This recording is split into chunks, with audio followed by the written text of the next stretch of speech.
सभी को नमस्कार। 70 बीपीएससी मेंस डिवीज़न सीरीज में आज का मोस्ट इम्पोर्टेंट टॉपिक हिस्ट्री के सेक्शन से है।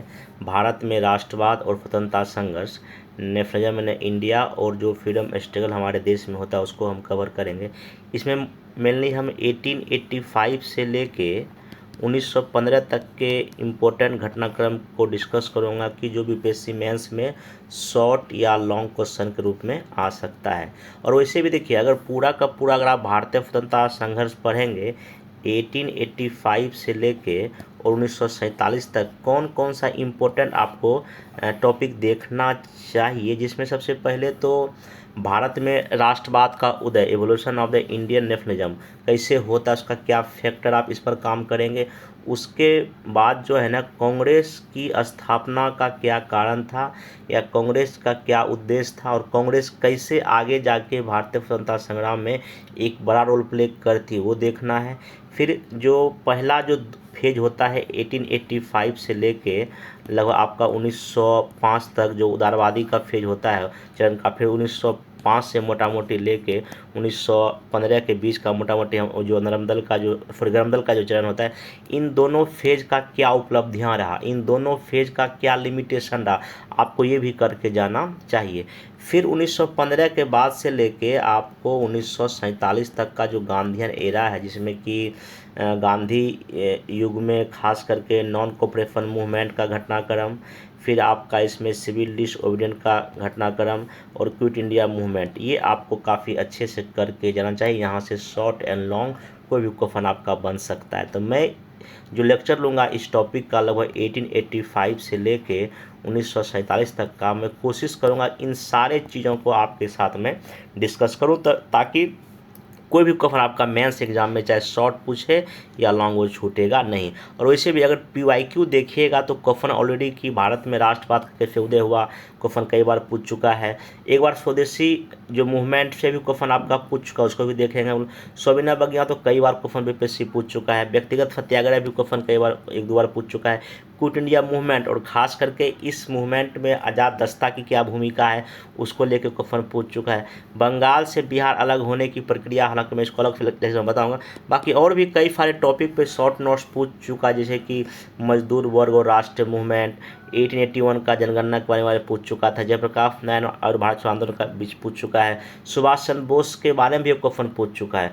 डॉक्टर राजेंद्र प्रसाद के बारे में एक बार क्वेश्चन पूछ चुका है। और बिहार में जो ट्राइबल्स मूवमेंट के बारे में भी क्वेश्चन यहाँ शॉर्ट क्वेश्चन और इस तरह के लॉन्ग क्वेश्चन पूछ चुका है। इसका मतलब ये देखिए, आपको कुछ कुछ छोटे छोटे घटनाक्रम पर भी फोकस, जैसे व्यक्तिगत सत्याग्रह हो गया या इसे दलित आंदोलन हो गया, मजदूर आंदोलन हो गया, ये सबको भी बीच बीच में आपको पढ़ लेना है। तो आइए इस लेक्चर को हम शुरू करते हैं। देखिए, सबसे पहली बात, अगर हम राष्ट्रवाद का विकास का घटनाक्रम देखें तो फैक्टर क्वेश्चन बीपीएससी सिंपल ये पूछता है कि कौन सा फैक्टर था जिससे हमारे देश में जो है नेशनलिज्म का ग्रोथ या विकास हुआ। देखिए, सामान्यतः भारत में राष्ट्रवाद का उदय व विकास ब्रिटिश जो है ना, जो साम्राज्यवादी नीतियों के खिलाफ होता है, ठीक ना। और जो ब्रिटिश का जो भी शोषण का नीति था, उसी का रिएक्शन हमारे देश का राष्ट्रवाद का पनपना था। और अगर आप नेशनलिज्म को देखेंगे, राष्ट्रवाद या नेशनलिज्म वह भावना है जो लोगों को एकता के सूत्र में बांधती है और स्वराज के प्रति विश्वास पैदा करके राष्ट्रीय आंदोलन को एक ठोस आधार प्रदान करती है। इस दृष्टिकोण से भारत में 19वीं सदी के उत्तरार्ध से राष्ट्रवाद का उदय हुआ, जिसके पीछे एक नहीं बल्कि कई कारक जिम्मेदार थे। जब भी कभी आप भारत में राष्ट्रवाद का प्रश्न लिखें तो आप इस तरह के इंट्रोडक्शन के साथ जा सकते हैं। और ये एनसीईआरटी क्लास जो है ना, 12th का जो बुक है 11-12 का, वहाँ से इंट्रोडक्शन आपको लिया गया है। तो आप ऐसा करके इसमें लिख सकते हैं। अब वो कौन सा मेनली फैक्टर है, देखिए फैक्टर में आप ऐसे दो तरह का लिख सकते हैं। एक तो जो लॉन्ग टर्म फैक्टर था, दीर्घकालिक फैक्टर था, और एक जो तत्कालिक जो फैक्टर था, इसमें कि लॉर्ड रिपन का नीति, इल्बर्ट विवाद या दिल्ली दरबार लगना, ये सब कहीं ना कहीं शॉर्ट टर्म जो कारण था, तत्काल जो जिसका प्रभाव से ये राष्ट्रवाद पनप उठा। तो ऐसे करके आप दो पार्ट में, और लॉन्ग टर्म में क्या क्या लिखेंगे, इकोनॉमिक लिखेंगे, एडमिनिस्ट्रेशन लिखेंगे, कल्चर कुछ लिखेंगे, सोशल फैक्टर कुछ होगा, फिर कुछ पॉलिटिकल फैक्टर होगा। तो आप ऐसे करके कई डायमेंशन में इस राष्ट्रवाद को आप बांट सकते हैं। तब इसमें देखिए क्या करेंगे। देखिए, अगर आप आर्थिक नीति की हम बात करते हैं, ब्रिटिश का जो भी शोषण का नीति, तो चाहे वो कृषि हो या इंडस्ट्री हमारे देश का हो या लघु कुटीर उद्योग हो, सब नष्ट हो गया। और लैंड रेवेन्यू सिस्टम, चाहे परमानेंट सेटलमेंट हो, महलवारी हो, रेतबारी हो, सब में लगान का जो टैक्स काफ़ी ज़्यादा था, जिससे जो है ना हमारे किसानों की स्थिति काफ़ी ख़राब हो गई। और जिस तरह से कृषि का वाणिज्यिकरण किया गया उसका भी प्रभाव भारत में पड़ा। जंगल कानून बना दिया गया, मतलब कि जंगलों का प्रयोग करने पर रोक लगा दिया गया, ठीक ना। भारतीय बाजार को ब्रिटिश औद्योगिक नीति हेतु खोल दिया गया, और जितना भी रेडीमेड कपड़ा आप देखते हैं वहाँ से इंग्लैंड से इंडिया आना क्या हो गया, शुरू हो गया। कहने मतलब इन सब नीति की वजह से जो हम सोने की चिड़िया भारत कहलाता था, वो जल्द ही जो है अकाल, गरीबी और भुखमरी से का क्या हो गया, शिकार हो गया। भारतीय राष्ट्रवादियों ने गरीबी का और अकाल को विदेशी से जोड़ा, और राष्ट्रवाद को इससे क्या हुआ, बढ़ावा मिला। और यहीं पे दादा भाई नेहरू जी बोलते भी हैं कि भारत की अवस्था बहुत ही बुरी है, सबसे खराब है। यह एक ऐसे लूटे राष्ट्र की अवस्था है जहां लुटेरा लगातार धन लूट रहा है और फिर साफ बचकर वो निकल जाता है। ये दादा भाई नेहरू जी का स्टेटमेंट। और नेहरू जी बोलते भी हैं भारत और ब्रिटेन के आर्थिक हित एक दूसरे से क्या करते हैं, टकराते हैं। मैं देखिए, जब भी कभी किसी भी आंसर में कोई कारण या कोई फैक्टर आप लिखें, तो इस तरह के एक दो कथन या स्टेटमेंट अगर आप लिख देंगे तो आपके मार्क्स में बढ़ोतरी दिखाई पड़ेगी। अब इसमें हम आते हैं प्रशासनिक कार्य में क्या है। यहाँ पे देखिए, कहीं ना कहीं ब्रिटिश सरकार ने एक किया कि पूरे भारत को एकीकरण कर दिया, इंटीग्रेशन कर दिया। अंग्रेजी सरकार ने अपने हितों के लिए ही सही, लेकिन एक समान कानून, एक प्रकार का न्याय व्यवस्था लागू किया, जिससे कहीं ना कहीं एक इंटीग्रेटेड एडमिनिस्ट्रेटिव सिस्टम हमारे यहाँ लागू हो गया, और इससे हमारे भारतीयों के बीच में संपर्क बढ़ा। इसके परिणाम स्वरूप भी हमारे यहाँ राष्ट्रवाद का क्या हो रहा है, उदय हो रहा है। दूसरा देखिए, पॉलिटिकल एकीकरण या इंटीग्रेशन की हम बात करते हैं, यूनिफिकेशन की बात हम करते हैं, तो भारत में ब्रिटिश शासन का विस्तार उत्तर में से लेकर हिमालय तक, और दक्षिण में कन्याकुमारी तक, और पूर्व में असम से लेकर पश्चिम खैबर दर्रे तक था। मतलब कहीं ना कहीं कुछ भारतीय राज्य सीधे ब्रिटिश के नियंत्रण में थे, कुछ देशी रियासत और प्रत्यक्ष रूप से अंग्रेजी शासन का अधीन था। इससे मतलब कहीं ना कहीं ये है कि जो राजनीतिक एकीकरण हुआ, लोगों को इसमें जुड़ा हुआ, जिससे ना इकट्ठा लोग होकर राष्ट्रवाद की भावना यहाँ का पनपती दिखाई पड़ती है। और सबसे बड़ा बात है ट्रांसपोर्टेशन का जैसे डेवलपमेंट हुआ, संचार के साधनों का जैसे विकास हुआ, उसने भी लोगों को इकट्ठा किया और एक दूसरे की समस्याओं से अवगत कराने का यहाँ पे काम किया। अगर हम बात करते हैं हमारे देश में जो social and religious reform movement होता है इस समय 19वीं सदी के आसपास, उसका भी प्रभाव हमारे देश के लोगों पर पड़ा। चाहे वो बहुस्वरवाद की बात हो, बाल विवाह हो, मूर्ति पूजा हो, जाति प्रथा हो, ये सब जो बुराइयां हमारे समाज में फैली हुई थी, इस रिफॉर्म ने कहीं ना कहीं दूर करने का प्रयास किया। और हमारे कई सारे बुद्धिजीवी जो वेस्टर्न कल्चर से जुड़े और वहाँ से कुछ अच्छी बातों को सीखा, तो कहने का मतलब इसका भी एक बड़ा प्रभाव था हमारे राष्ट्रवाद के उदय होने में।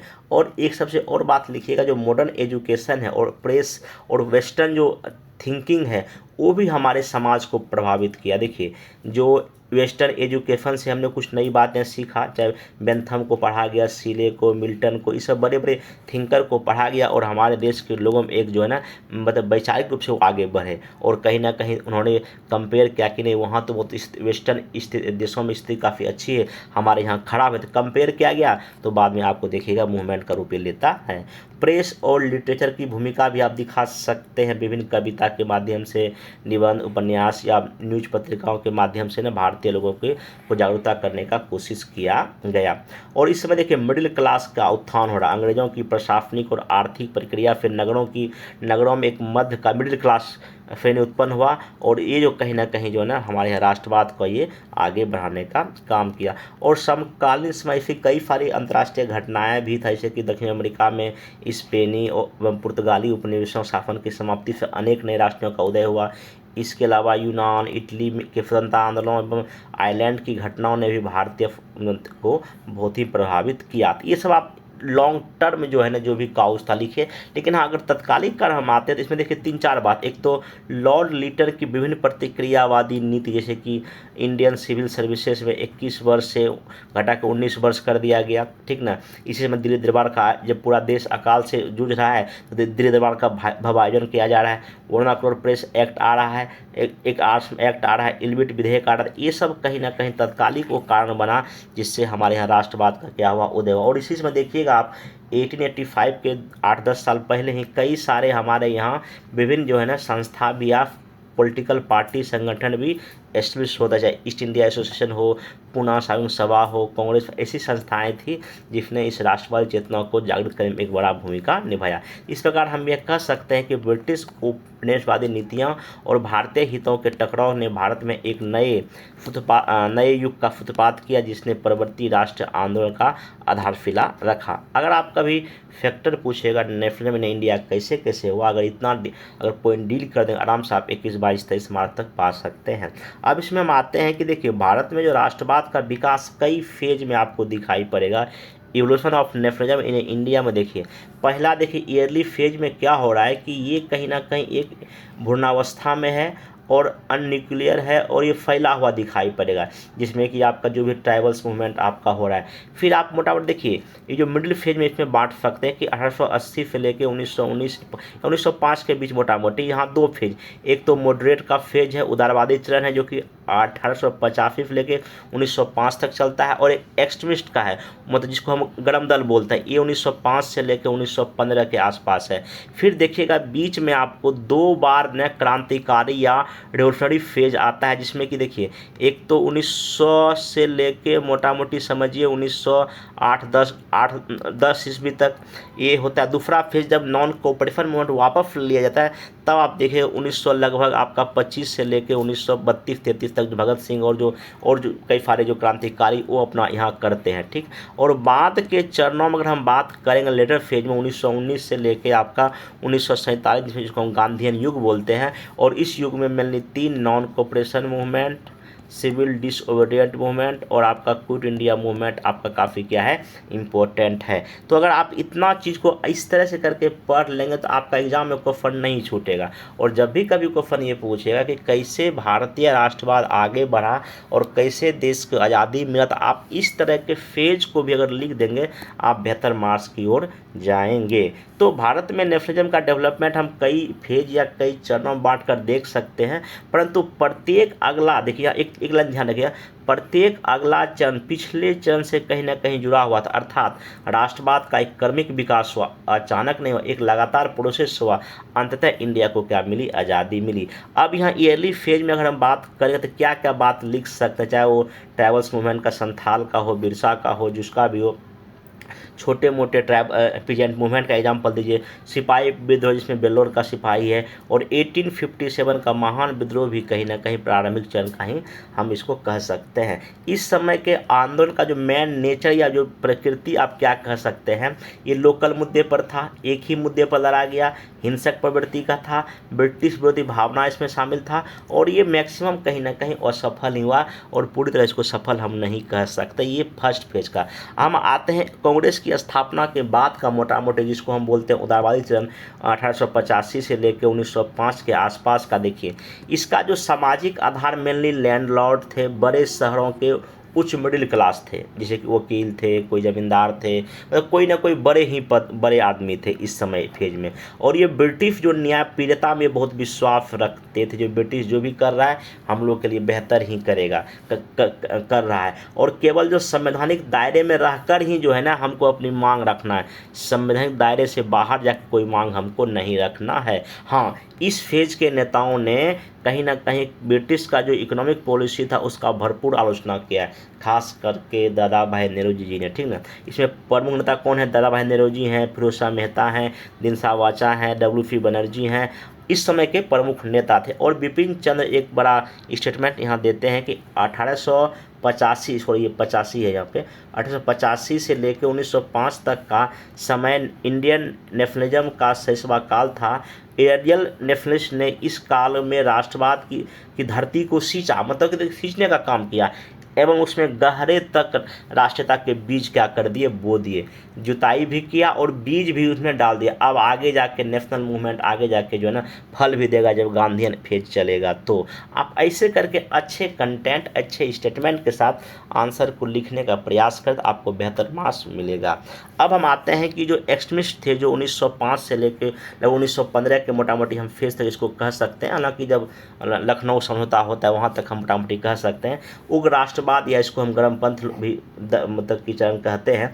देखिए इस समय क्या हो रहा है, अब इसका जो सोशल बेस जो है ना, शहरों के शिक्षित एवं निम्न मध्यम वर्ग के बीच होना, मतलब बेस थोड़ा सा बढ़ा। भारतीय इतिहास, संस्कृति और विरासत से लोग प्रेरणा ले रहे हैं, चाहे बाल गंगाधर तिलक हो जाए या जो लाला लाजपत राय हो जाए, ये लोग ना प्राचीन एंशियंट काल से चीज़ों के प्रेरणा ले रहे हैं। ब्रिटिश न्यायप्रियता में इनको कोई विश्वास नहीं है, उनको तो ये ऐसे ही ऐसे वोट फायदे लाते हैं, इसका कोई मतलब नहीं है। भारतीय दुर्दशा को दूर करने हेतु उन्होंने स्वराज का मांग किया और आवश्यकता पड़ने पर लक्ष्य की प्राप्ति के लिए असंवैधानिक तरीके जैसे बहिष्कार और हिंसा के भी तरीकों पर इन्होंने अपना एक ऐसा तरीका बनाने का किया था। प्रमुख नेता बाल लाल और पाल थे। ये एग्जाम्पल में आप यहाँ पे लिख सकते हैं। देखिए बाल गंगाधर तिलक कहते हैं, स्वराज के बिना कोई समाज सुधार नहीं हो सकता, ना कोई औद्योगिक प्रगति, ना कोई उपयोगी उपलब्धि और ना ही राष्ट्रीय जीवन की परिपूर्णता, ये उनका कहना है। तो ये ऐसे करके दिखा सकते हैं। अब हम नेक्स्ट इसमें आते हैं, जो क्रांतिकारी जो मैन फेज आपका 1900 में, देखिए मोटा मोटी यहाँ 1900 लिख दीजिए, 1900 से लेकर 1915 लगभग आप लिख दे सकते, कोई दिक्कत नहीं है। और फिर 1925 से लेकर आपका लगभग 1935 के आसपास चलता है। देखिए और लोकप्रिय सरकारी अधिकारियों की हत्या कर, देखिए इस समय क्या हो रहा है, ये लोग जितने भी क्रांतिकारी युवक थे जो अप्रिय अधिकारी थे उसकी डायरेक्ट हत्या कर रहे हैं, ठीक ना। हिंसात्मक गतिविधियों द्वारा ब्रिटिश को आतंकित करना तथा भारतीयों के मनोमस्तिष्क से अंग्रेजों के शक्तिशाली एवं अजय होने के भय को दूर करना। अनुशीलन समिति बनेगा, खुदीराम बोस के जो हत्याकांड करेंगे, अभिनव भारत संगठन बनेगा, गदर आंदोलन होगा। और इस समय हम देखिएगा कि इंडिया के अंदर भी, चाहे पंजाब हो या आपका महाराष्ट्र हो, बंगाल में ये क्रांतिकारी एक्टिव होते हैं और विदेशों में भी इस समय कई सारे क्रांतिकारी हमारे क्या होते हैं, एक्टिव होते हैं। सुभाष चंद्र बोस इस फेज को लेकर कहते हैं कि क्रांतिकारियों का उद्देश्य आतंकवाद नहीं अपितु क्रांति है और क्रांति का उद्देश्य भारत में राष्ट्रीय सरकार की स्थापना से है। और गांधी जी कहते भी हैं, आप लोगों ने देखा नहीं कि इन क्रांतिकारियों ने अपना इतिहास अपने खून से लिखा है, ठीक है। ऐसे करके आप कर सकते हैं। अब देखिए लास्ट फेज जिसको हम गांधीयन एज बोलते हैं, गांधी युग बोलते हैं, स्वतंत्रता संघर्ष बोलते हैं, 1919 से लेकर 1927 तक का घटनाक्रम जो है। देखिए यहाँ पर मास मूवमेंट होगा क्योंकि गांधी जी का आगमन हो रहा है और इसका व्यापक क्षेत्र हो रहा है, संपूर्ण राष्ट्र इसमें मोटा मोटी भाग ले रहा है, सभी वर्गों की भागीदारी बढ़ रही है, बहिष्कार के कार्यक्रम हो रहे हैं, रचनात्मक कार्यक्रम कुछ हो रहा है, चाहे सविनय हो नॉन सब में हो रहा है। स्वराज और पूर्व स्वतंत्रता और भारत छोड़ो, मतलब देखिए पहले स्वराज का मांग रखा गया, फिर पूर्व स्वतंत्रता का मांग सिविल डिसऑर्डर में रखा गया, अंतिम में 1942 में कहा गया भारत छोड़ो आंदोलन, मतलब कर्मिक रूप में जो है ना आगे हमारा ये बढ़ता है। फिर इसमें जो है संघर्ष विराम संघर्ष की रणनीति आपको दिखाई पड़ेगी गांधीयन एरा में मेनली फीचर, और सत्य अहिंसा की इसमें तकनीक को अपनाया गया। अगर क्वेश्चन ये सिंपल पूछ दे, गांधी युग के स्वतंत्रता संघर्ष की प्रमुख विशेषताओं के बारे में चर्चा कीजिए, लॉन्ग क्वेश्चन अगर पूछ देगा तो आपको मास मूवमेंट, व्यापक क्षेत्र, संपूर्ण राष्ट्र, सभी वर्गों में भागीदारी, ये सब आपको की टर्म लिख के एक्सप्लेन करना पड़ेगा। और चंपारण सत्याग्रह, नॉन कॉपरेशन, सविनय अवज्ञा और भारत छोड़ो आंदोलन इस समय आपका क्या हो रहा है। अगर आपको इन पूरे फेज का कुछ अगर आलोचना करने के एग्जाम में देखिए क्या पूछ सकते हैं, जो गर्मपंथी द्वारा भारतीय सभ्यता संस्कृति के प्रचार प्रसार से अल्पसंख्यक वर्ग राष्ट्रीय आंदोलन से दूर होने लगे, उनको डर लग गया, कहीं ना कहीं हिंदू मुस्लिम एंगल यहाँ शुरू हो गया, सांप्रदायिकता की घटना बढ़ी, खिलाफत मुद्दा भी हुआ और अंतिम में जाकर भारत का द्विराष्ट्र पर के आधार पर क्या हो गया, विभाजन भी हो गया। सविनय अवज्ञा में मुस्लिम और निम्न जाति के लोगों ने भाग नहीं लिया। ये आप 3-4 आलोचना के बिंदु भी याद करके रखा ताकि एग्जाम में काफ़ी आपको हेल्प देगा। अब अंतिम रूप से देखिए इसको हम क्या निष्कर्ष में क्या लिख सकते हैं। इस प्रकार कहा जा सकता है कि भारत में राष्ट्रवाद का विकास क्रमिक रूप से हुआ जिसका आधार ब्रिटिश शोषणात्मक नीति था तथा इसी राष्ट्रवादी भावनाओं ने भारत को ब्रिटिश शासन की 200 वर्षों की गुलामी से आज़ाद कराया, ठीक है। आप ऐसे करके इसमें लिख सकते हैं। तो राष्ट्रवाद को लेकर कोई प्रश्न अगर आएगा, भारत में राष्ट्रवाद कैसे क्या क्यों, ये अलग अलग फेज को आप इसमें लिख कर क्या कर सकते हैं, दिखा सकते हैं। बाकी आप देखिए इसमें हम नेक्स्ट लेक्चर जब हम लेंगे इसमें मेनली आपका नॉन कोऑपरेशन मूवमेंट ही शुरू करता है, तो वेट करें। Thank you.